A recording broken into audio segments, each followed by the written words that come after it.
Supporters of Planned Parenthood rally in Houston and across the country as the fight over funding heats up in Washington. But we begin with breaking news from the Texans. Kicker Randy Bullock played his last game with the team Sunday. The Texans announcing they're releasing him. Well, some misfires by Bullock cost the team some points during Sunday's game. Pablo Alcina is here now. And Pablo, the team already has another kicker in mind? Yeah, Nick Novak looks like it's going to be him, but my heart hurts for Randy Bullock as a former kicker. It's just a game of inches. One of them hit off the post. Sometimes, yep, your life changes because of an inch. Bullock missed only one field goal all season. He hit the post on Sunday. Now 1 inch further to the right, and it bounces in, and he may still have a job. 5 for 6 on the year. Of course, it didn't help that he missed 2 extra points this season. But we have confirmed from Randy Bullock himself that he has been released. The team will now add former Chargers kicker Nick Novak. And also later on in sports, we're going to talk about the Astros winning a tight one yesterday. They needed it. Lance McCullers was huge, and they're only 1 game out of first place in the West. Back to you guys. Pablo, thank you very much. Well, it's the first ever National Pink Out Day. Protesters across the nation rallying in support of Planned Parenthood. And that's right. A couple dozen protesters dressed in pink stood with signs outside Planned Parenthood headquarters in Southeast Houston today. These people told us Planned Parenthood provides critical health care to millions every year and plays an essential role in the community. Now, this all comes as a funding fight over Planned Parenthood is brewing on Capitol Hill. The head of the organization is in Washington defending the use of taxpayer dollars going to Planned Parenthood. As Craig Boswell shows us, she was under a lot of scrutiny. Stand up, fight back! Supporters of Planned Parenthood took to the streets to defend the healthcare provider. Rallies around the country. You show how deeply the American people care about women's health. The marches coincided with the president of the organization, Cecile Richards, testifying on Capitol Hill and defending federal funding. We don't just get a big check from the federal government. We, like other Medicaid providers, we are reimbursed directly for services provided. Republicans want to cut off the nearly $500 million the nonprofit receives each year. Take the money from the guys doing the bad things and give it to the ones who aren't. Undercover videos shot by anti-abortion activists sparked the intense scrutiny. They allegedly show Planned Parenthood doctors selling fetal tissue to researchers for profit.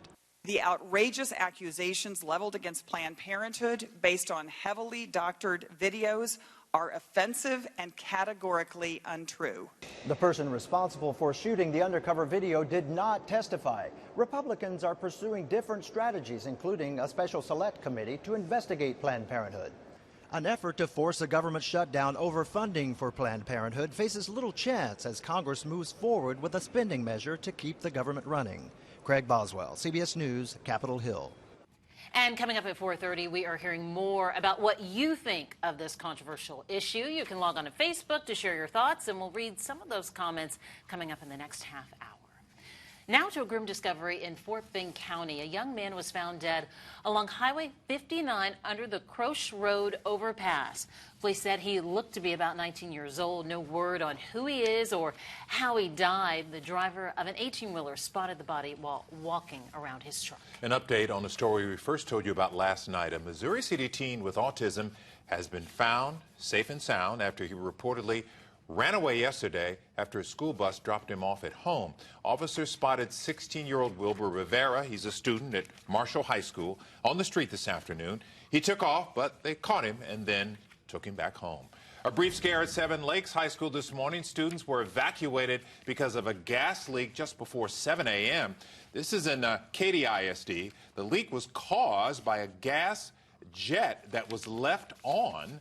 They stopped the leak and were told students were back in the building by 9.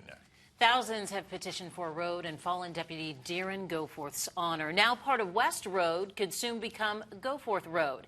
Adam Bennett is live to tell us about a big step forward in the effort to honor the deputy gunned down at a gas station. Adam. In the months since Deputy Darren Goforth was murdered, citizens have come forward to pay their respects to his life here at the gas station where he was killed. Now they're calling on county commissioners to do the same on the road where Deputy Goforth lost his life. Today, Andrew Callis, a 9-year peace officer, presented Harris County commissioners with a nearly 18,000 signature petition to change the name of part of West Road to Goforth Road, and not just near the gas station where Goforth was murdered. The petition calls for Goforth Road to stretch from the Beltway all the way to Barker Cypress. That is a nearly 9-mile segment cutting through the area Deputy Goforth served and ending near the park that commissioners recently named in his honor. Callis says he's doing this to honor not only the fallen deputy, but all law enforcement officers. Still, some commissioners were hesitant. Basically, the ball's in their court now. I've done what I needed to do to present it to them, so hopefully they do what they need to do by doing the right thing and getting this on the agenda and getting it voted on. Commissioner Raddick spoke with the widow, Deputy Goforth's widow, and she approved the idea of naming the park, and we did, and so we've moved on. And Callis says he's not going to give up until commissioners take action. Coming up tonight at 6, we'll tell you the concerns that some of them have and also what people who live and work around the road think of the idea. Reporting live near Cypress, Adam Bennett, KHOU 11 News. You can tell from Adam's shot there that it's beautiful and sunny. But we could see some rain this afternoon, right, Brooks? Yes, there are pockets of heavy downpours, and it will represent our last chance of rain for the better part of a week. Let's zoom in on the heaviest right now. This is southeast of town, heading toward Pasadena. A downpour now coming off of 225 at Beltway 8, right on into Pasadena. Hobby, you're next. We'll have to see if that maybe has a little delay action on some of the incoming and outgoing flights there out of Hobby. Missouri City getting some rain right around the Quail Lakes area, right around the golf course there, also south and west of that. So 59 quarter getting a little wet right now for you. 288, can't forget you, Angleton, Danbury. Look at this stuff drifting south. So the tenor of these storms, they're splash and dash, and this will be about the last day of them. They are associated with an area of low pressure sitting offshore right now. This low was what we've been tracking for the better part of a week as being potentially tropical. Now, the saving grace is that there's an upper level low tearing it apart, and this is expected to die out. But wait until you see the 7-day forecast. We've got some fall weather coming in behind this system. Lynn, Mia, it will feel like a completely different city in about 2 days. Woohoo! We love it. Thank you. All right. Harris County is filing a $100 million lawsuit against Volkswagen. And that's after the car maker admitted to cheating on diesel emissions tests. The lawsuit claims that harmful pollutants from 6,000 diesel cars created a health hazard for residents in Harris County. Volkswagen says their cars can emit up to 40 times the U.S. standard for pollutants. We do know that we have thousands of those vehicles here, and if the fine on the air quality is a certain amount per day per vehicle since 2008 or 2009, that adds up into significant amounts of money. $100 million to be exact. Meantime, Volkswagen announced today it will propose a fix for the 11 million cars affected next month. That's a lot of cars to repair. All right, doctors are calling a baby born in Florida an absolute miracle. He was not expected to survive after he was born without part of his skull. How this little boy is defying the odds. Plus, back from the wilderness, a Texas man describes how he survived being mauled by a bear. And sometimes Facebook, hard to resist. Meet the couple accused of robbing a bank and then posting these selfies with the stolen cash. Goodness. We are happy to say a man from Plano, Texas, who was mauled by a bear while hunting in Alaska is back home, and he's now talking about what happened. Greg Matthews was hunting for moose with his brother when they came across a brown bear and her cubs. Well, he knew that was going to be trouble, and he tried to run but couldn't get away fast enough. The bear caught him and mauled him, even clamped its jaws around his head.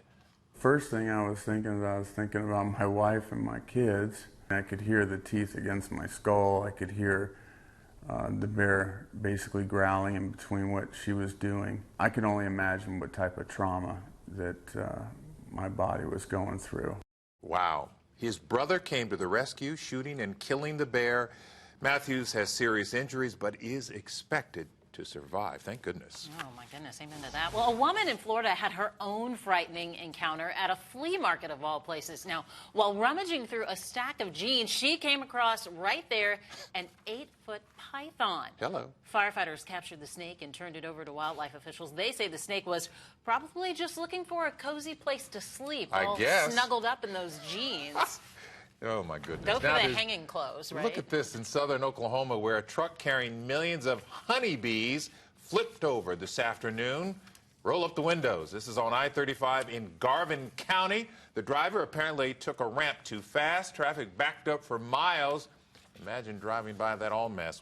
Windows up and ducking, probably. Sunroof closed, right? We know Facebook is addictive, but you have got to be kidding me. Yeah, a couple accused of robbing a bank in Ohio then posted pictures on Facebook doing what else than holding wads of cash. Look at this. Police say these photos helped them track down 28-year-old John Mogan, a parolee, and his 24-year-old girlfriend. Police say the couple robbed a bank near Columbus.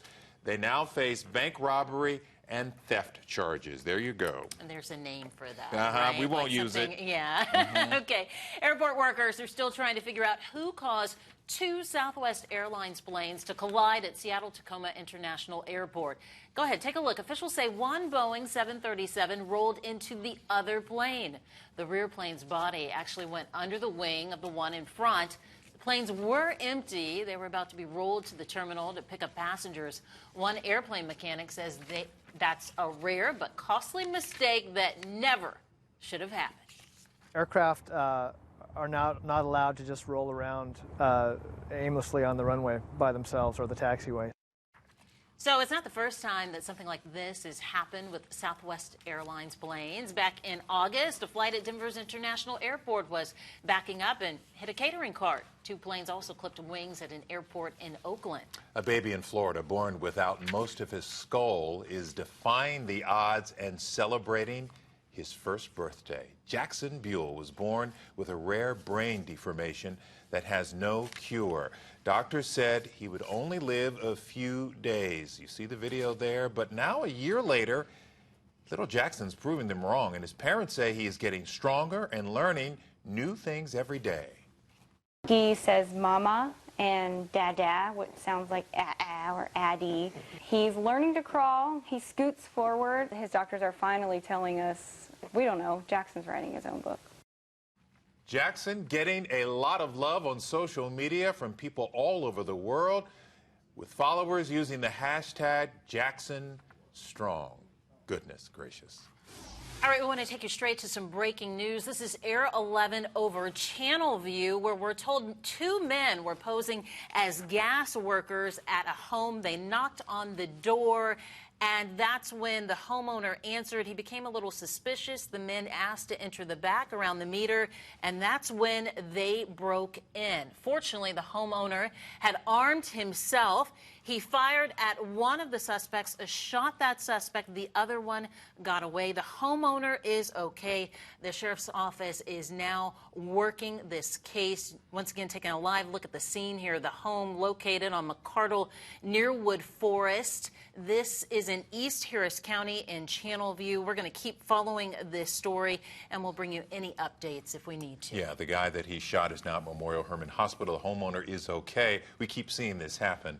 People breaking in, and homeowners, they're not taking it anymore. Yeah, they're not going to be the victim anymore. All right, let's talk about the weather. Brooks, we can take some of this weather over the next few days, can't we? Yes, yes. Only a day or 2 more of this humidity, and then it all moves away, and we enjoy a beautiful fall air mass. It'll be one of the first so far this season. Not really cool during the afternoons, but the humidity levels will be so much lower that we'll have beautiful mornings in the 50s and low 60s. But right now, stuck in the muck, we are in that tropical air mass producing mostly cloudy skies. Houston looking beautiful. Stray showers for the remainder of this afternoon. Low pressure offshore moving away, and the autumn weather is to follow. So with Future Track, most of the stuff will dissipate after the sun sets. For tomorrow morning, mostly cloudy skies, but it looks like for the most part rain-free conditions, sans a stray shower, maybe toward the coastline. Right now, we've got some heavy rains now developing right in downtown Houston. That is no doubt affecting the commute along 45 North, and also once you get out toward the Katy Freeway at that interchange. Also, a fast-moving shower out of Pasadena, now pushing toward the Gulf Freeway right at Beltway 8. And more of this behind Channel View. So splash and dash showers, just enough to make it a little bit wet on your evening commute. Fort Bend Tollway, you just got a shower there right at Quail Valley, and also around Needville getting in on some rain. Farther to the south, 288 corridor, Angleton. These are moving southwest at 25. Nothing severe today, just nuisance, just enough to slow it down for you. Low pressure offshore moving away and dying out. Thankfully, this was a system that had potential if it did not have wind shear, which it had plenty of. If there was no wind shear to tear it apart, this one could have developed. Thankfully, that did not happen, and it is not in the cards. The rest of the Gulf right now under the influence of a big trough, so that means that this is going to die. Oh, look at this. That's a cold front for tomorrow evening. Pushes through. It ushers in drier air, not so much cooler air. It's not like a cold front we'd see around here in October or November, but certainly it will be drier air. And by the way, Thursday is the 1st of October, so it's a sign of things to come. Elsewhere in the tropics, got to show you this. Joaquin, this is a tropical storm, forecast now to become a hurricane. Winds of 65 miles per hour, no threat to Houston. Stalled at this point, forecast to drift west toward the Bahamas and then get caught up by a cold front and zip north. Now, at this point, this track would favor it to skirt off the East Coast and curve away, but this one will need to be watched. Some of the other computer models were suggesting that that could take a turn and head toward the northeast coastline. That wouldn't be good. We'd be talking about heavy rain and big-time flooding, potential wind impacts as well. So that's Joaquin.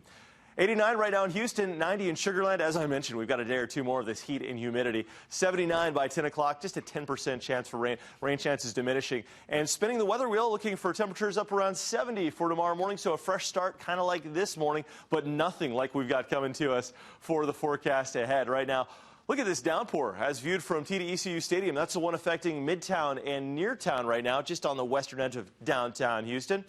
And there's fall weather to the north. It's in the 70s for Sioux City, Iowa. And look at this stuff. Way up in Canada, 14 in alert. We'll get a little sample of that, just a sample, really, just the dry air.